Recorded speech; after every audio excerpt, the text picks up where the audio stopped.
नमस्कार, जय हिंद, जय भारत, जय छत्तीसगढ़, जय जोहार। मैं हूं इंदर कुमार। एक समय था जब भारतीय राजनीति में भारतीय जनता पार्टी के संस्थापकों पूर्व प्रधानमंत्री स्वर्गीय अटल बिहारी वाजपेयी और पूर्व उप प्रधानमंत्री लाल कृष्ण आडवाणी की जोड़ी ने राष्ट्रीय राजनीति में पार्टी को न केवल स्थापित किया अपितु पार्टी के राजनीतिक विचारों और सिद्धांतों की स्वीकारता के धरातल को विस्तार दिया।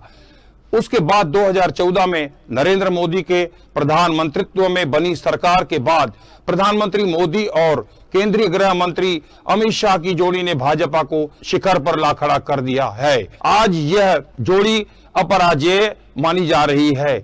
इसी तरह छत्तीसगढ़ में भी विधानसभा अध्यक्ष डॉक्टर रमन सिंह और मुख्यमंत्री विष्णुदेव साय की जोड़ी कायम हुई। अब छत्तीसगढ़ में साय और साव की जोड़ी का नाम सबसे सामने उभर कर आया है। इस जोड़ी ने तो नगरीय निकाय चुनाव में कमाल कर दिखाया है और पूरे प्रदेश में कमल खिलाकर कांग्रेस का सुपड़ा ही साफ कर दिया। नगरीय निकाय चुनाव में भाजपा की बम्पर जीत का असर आगामी मंत्रिमंडल विस्तार और नगर निगम की सूची में देखने को मिलेगा।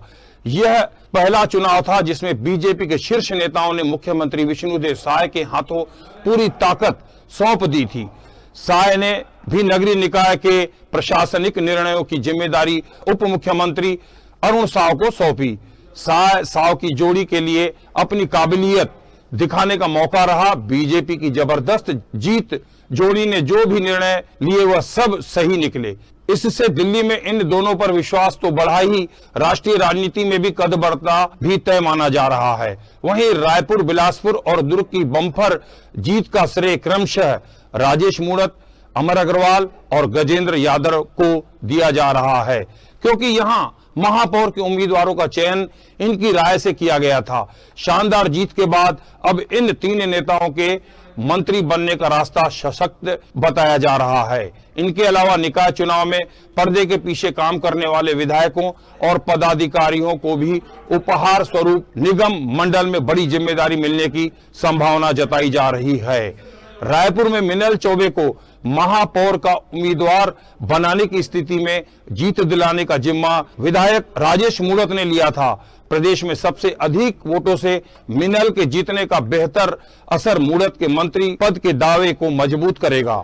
वहीं बिलासपुर जातिगत समीकरण में फंसने के बाद भी अमर अग्रवाल के कहने पर पूजा विधानी को टिकट दी गई। अमर अग्रवाल घोषणा पत्र समिति के अध्यक्ष भी रहे। भाजपा की जीत में घोषणा पत्र की बड़ी भूमिका बताई जा रही है। पार्टी उन्हें इसका इनाम मंत्री बनाकर दे सकती है। गजेंद्र यादव को कांग्रेस का दुर्ग दिया गया था, वहां जीत का लाभ उन्हें मिलेगा। मुख्यमंत्री विष्णुदेव साय ने जब यह तय किया कि इस बार महापौर अध्यक्ष को जनता चुनेगी तो कई लोग खुश नहीं हुए। कांग्रेस के बने सरल रास्ते को छोड़ कठिन को चुनने का विरोध सभी ने किया, लेकिन साय को विश्वास था अपने कामों पर। दूसरा, पंचायत और नगर निगम चुनाव एक साथ कराने पर भी कई नेताओं की सहमति नहीं थी।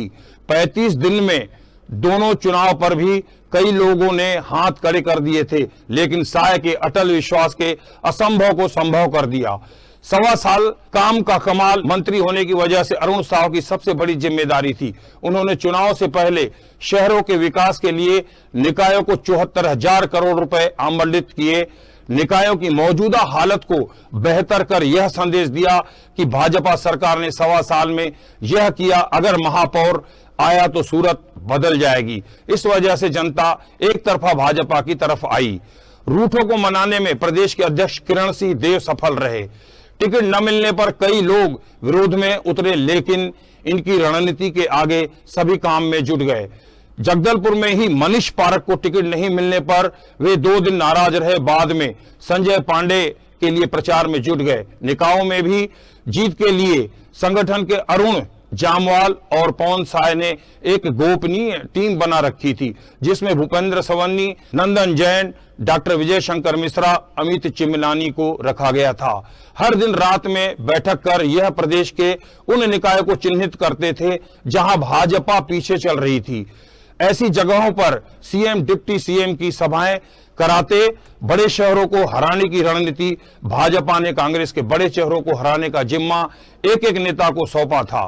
प्रभारी नितिन नवीन प्रवक्ता केदार गुप्ता के रायपुर के निवर्तमान महापौर एजाज ढेबर को हराने के लिए वार्ड में लगाया और आखिरकार एजाज ढेबर हार गए। गुप्ता के साथ पूर्व विधायक श्रीचंद सुंदरानी भी लगे हुए थे। श्रीचंद को ग्रामीण के वार्ड का जिम्मा भी था। सुंदरानी की रणनीति भी काम आई। छत्तीसगढ़ की इस ऐतिहासिक जीत ने पूरे देश में भी मोदी विरोधियों को बेचैन कर दिया है। इस खबर में इतना ही, फिर एक नई खबर साथ मिलेंगे। नमस्कार।